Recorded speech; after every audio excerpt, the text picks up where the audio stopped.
Sino po dito ang laging may takot, may pangamba sa future, sa kanilang kalusugan, sa kanilang mga anak, sa kung ano-ano po ano? Mga kapatid, may good news po ako sa inyo. Alam niyo po ba that word fear is mentioned so many times sa Bible po, Word of God. The Lord doesn't want you to fear, mga kapatid. In fact, ito ay isa sa mga pinaka-encouraging verses na gusto kong i-share po sa inyo.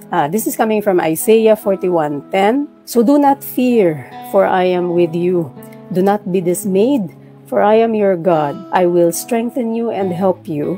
I will uphold you with my righteous right hand. Napakagandang assurance po, mga kapatid, no? Nilalagay natin yung confidence natin minsan sa isang tao, for example, pero minsan yung mga pangako sa atin, minsan yung mga assurances sa atin, napapako po. Kahit nga minsan sarili nyo, hindi nyo maasahan, hindi po ba? Pero po, yung nagsabi po nito, from Isaiah 41:10, that is the Lord po, the Lord God Almighty. Ang kanya pong mga pangako ay hindi po napapako, mga kapatid.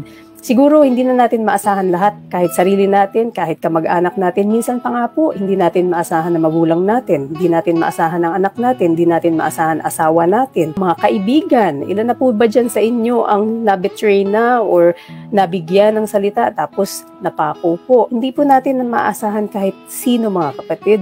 Siguro sasabihin mo, bakit Dok? Lagi naman akong nagdarasal, lagi naman akong tumatawag, pero bakit wala naman akong nararamdaman na sagot sa buhay ko? Kapatid, ito po yung tanong dyan. Yung bang pagtawag, kapatid, kailan ba yan nangyayari? Kapag yan lang ba ay you're in trouble? Kapag yan lang ba ay pag nakaalala ka lang? Remember, mga kapatid, ang relasyon sa Panginoon po, the relationship is what makes this word, itong promise na ito, come true. Kung wala po tayong relasyon sa Panginoon, parang hindi naman po natin kilala ang Panginoon ng totoo. Many people know that there is a God. Maraming tao nakakakilala na merong Jesus Christ. Alam nila yun. But do they actually have a relationship po, Kasi hanggat wala po yun, mga kapatid, then we cannot really hold on to these promises dahil wala naman tayong relasyon sa Kanya. Parang alam lang natin about sa Kanya and conveniently, atin lang po siyang tatawagin kung may kailangan tayo. But the rest of the time, you conveniently forget. Kakalimutan mo na lang. Kasi ang hirap Ang hirap sumunod na magpatawad, ang hirap sumunod na lumakad na matuwid. But kapatid, it is a relationship. There are around 8,000 promises po ang nasa Bible, mga kapatid. 7,500 of those are the Lord's promises po. Napakarami po, mga kapatid, iba't ibang promises. I will tell you, mga kapatid, di naman yan exclusive.